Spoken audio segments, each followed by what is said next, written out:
Elijah Canlas inirelease ang kanyang kauna-unahang music video na Joseph K or Joseph sa ilalim ng Island Records Philippines. Formal nang pumasok sa mundo ng musika si Elijah Canlas sa paglabas ng kanyang debut single at music video na pinamagatang Joseph or Joseph K sa ilalim ng Island Records Philippines ngayong 2025. Personal na nilikha ni Elijah ang awitin na ayon sa kanya ay matagal nang naisulat ngunit hindi na agad nailabas. It's the best feeling kasi as an actor I wear masks. You know, as an actor I don't get to portray myself.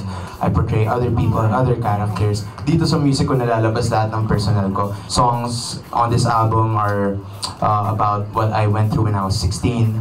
Songs about them some of them are about my childhood, tungkol sa basketball, some of them tungkol sa pagmamahal, some of them tungkol sa kapatid ko. Like, iba-iba siya. So, they're really like pieces to a puzzle of me, you know? Tungkol talaga siya sa akin. I first wrote Joseph K 2021 as an English song. So, ano ba siya? Don't stay, Joseph K. Don't stay, Joseph. But ang natutunan ko is that sometimes you don't have to sacrifice your artistry and your taste. Parang pwede mo siya isantabi muna. Maybe the right time will come and then magkakaroon ng better version niya. Ang music video ay sa direksyon ni Dan Villegas. Hango ang kanta sa nobelang The Trial ni Franz Kafka. At tumatalakay sa istorya ng isang lalaking ikinulong ng walang malinaw na dahilan. Isang alegorya ng personal at panlipunang pakikibaka. Ginanap ang premiere night sa Cinepop Quezon City na sinabayan ng press conference ng live performances ni Elijah bilang patikim sa kanyang nalalapit na album. Don't stay, Joseph K. Don't stay, Joseph K. I've been nothing wrong. Sa mga tracks po, ang ganda po and ang galing po ng pagkakagawa and yung mga rhymings po ng mga words, ang ganda po.